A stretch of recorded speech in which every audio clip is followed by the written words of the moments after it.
আজ পবিত্র ঈদ উল ফিতরের দ্বিতীয় দিন। ঈদের ছুটিতে পরিবার পরিজন নিয়ে আনন্দ উৎসবে মেতে উঠেছে সারা দেশের মানুষ। এরই ধারাবাহিকতায় নেত্রকোনার বিনোদন কেন্দ্রগুলোতে দেখা গেল দর্শনার্থীদের উপচে পড়া ভিড়। দুপুর থেকে বিকেল গড়াতেই বিভিন্ন বয়সী মানুষ নতুন পোশাক পরে ঘুরতে আসছেন এসব বিনোদন কেন্দ্রে।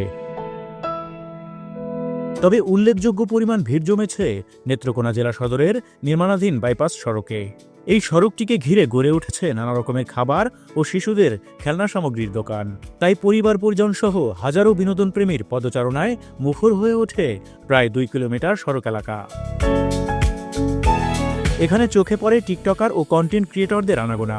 নিরিবিলি প্রাকৃতিক পরিবেশের এই সড়কটিকে ভ্রমণ পিপাসুরা বেছে নেন পছন্দের বিনোদন কেন্দ্র হিসেবে। আমার এখানে প্রায় সময় আসা হয় না, আমরা মাঝে মধ্যে এখানে আসি। আজকে আসছি আমার ভাইকে নিয়ে, আমার বোনদেরকে নিয়ে, বান্ধবী নিয়ে। এই জায়গাটা হচ্ছে ভালো লাগে, খোলামেলা পরিবেশ। আর ইদানিং যেহেতু মানুষ বেশি চলাচল করে, সেহেতু যে একটা রেস্টুরেন্ট হয়েছে, সেই জন্য আর বেশি ভালো লাগে। আর তার থেকে বড় কথা হচ্ছে মাঝে মধ্যে মানে মাইন্ড ফ্রেশ করার জন্য হলেও আশেপাশে খোলা পরিবেশে যাওয়া দরকার। আর আমাদের বাইপাসে এরকমই একটা প্লেস যে আমাদের মন মাইন্ড খুব ফ্রেশ হয়ে যাচ্ছে। ছবি তোলার জন্য একটা ভালো প্লেস অবশ্য, যদি আজকে একটু কম পাচ্ছি ছবি তোলার সুযোগ।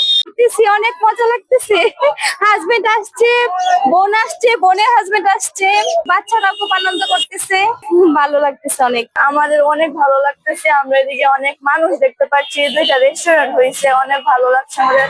আর আবহাওয়াটা অনেক ভালো, পরিবেশটা অনেক সুন্দর।